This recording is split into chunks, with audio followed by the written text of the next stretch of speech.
We begin tonight with even more urgently breaking news. The Associated Press reporting within the last hour that President Obama has rejected all of the options given to him by his national security team regarding a new policy for the war in Afghanistan. The AP, citing a senior administration official, reporting again in the last hour that Mr. Obama is pushing his national security team to revise the options they've given him and to give him a new plan specifically focused on how and when U.S. troops could turn over responsibility to the Afghan government.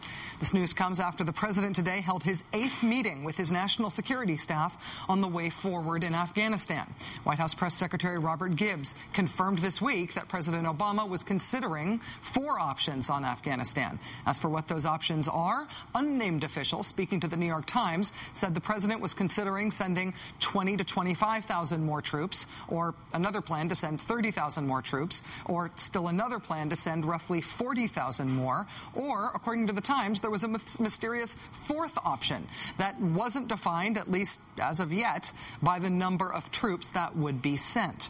But again, the breaking news tonight, according to the Associated Press, is that President Obama has rejected all of those options.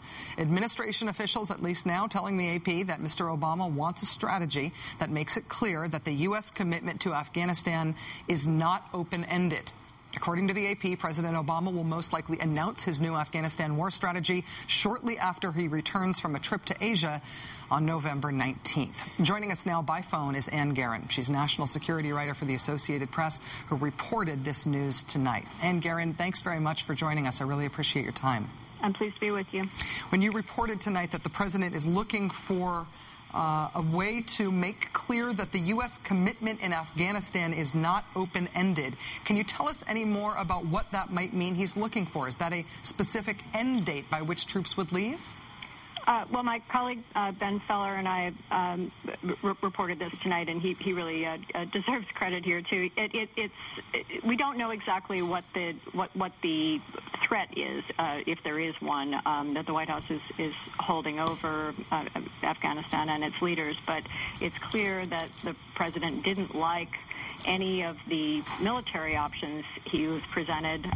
That's been true for a while. He's asked for those options to be reworked a couple of times, and he wants to see something else that probably incorporates, troop numbers, but also a difference in strategy before he goes ahead. The Washington Post had broke news tonight, Ms. Guerin, that Carl Eikenberry, the U.S. ambassador in Afghanistan, who, of course, until recently was a U.S. troop commander, a general in Afghanistan, had been urgently cabling Washington, D.C., at least on 2 occasions recently, saying, please don't send more troops right now. Afghan corruption at the governmental level is too much of a complication for the U.S. to be increasing its military footprint. One detail, though, in that story was that the Washington Post said that all of the options that were being considered by President Obama, all of the options on the table, were to increase troop numbers.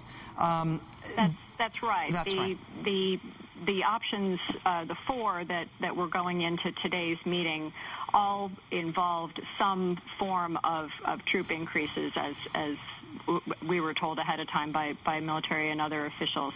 The Eikenberry objections came as a bit of came out of the blue to a lot of officials who had been proceeding on the assumption that today's meeting would be basically the end. I mean, the president would see the options which he himself had asked for in one form or another, and pick A, B, C, or D.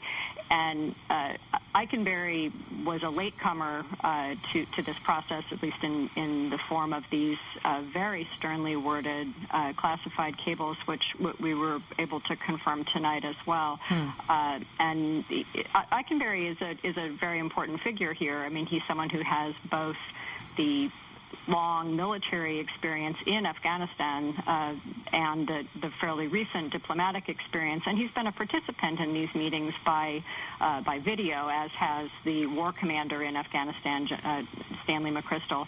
It's not at all clear whether the president's rejection of the options he was presented today had anything to do with the Eikenberry cables, but they all did come in roughly at the same time over the last several days. It's been a dramatic evening of news as all of this information has become available to us. On the issue of the options that have been made available to the president, that again, you're reporting, you and Ben Feller from the Associated Press tonight reporting the president has rejected. It seems to me that the closer you get to real expertise on this conflict in Afghanistan among American experts, American veterans, people who have been there, the more likely the person you're talking to is to emphasize that troop numbers themselves are not strategic, that there are strategic issues that the president needs to decide above and beyond how many troops are there. Are you able to tell us anything about what the different strategic decisions the strategic options the president has been given to choose between? Well, you're absolutely right. I mean, troop numbers are really only a way to measure what you're going to do over and above that, and they've become the metric by which the story is measured, and certainly the thing that Washington has focused most on. But the White House has said all along that they were more focused on getting the wider strategy right, and they would figure out how many troops it took, if any, additional to get it done there. The latest strategic shifts seem very closely related to the outcome of the Afghan election or non-election.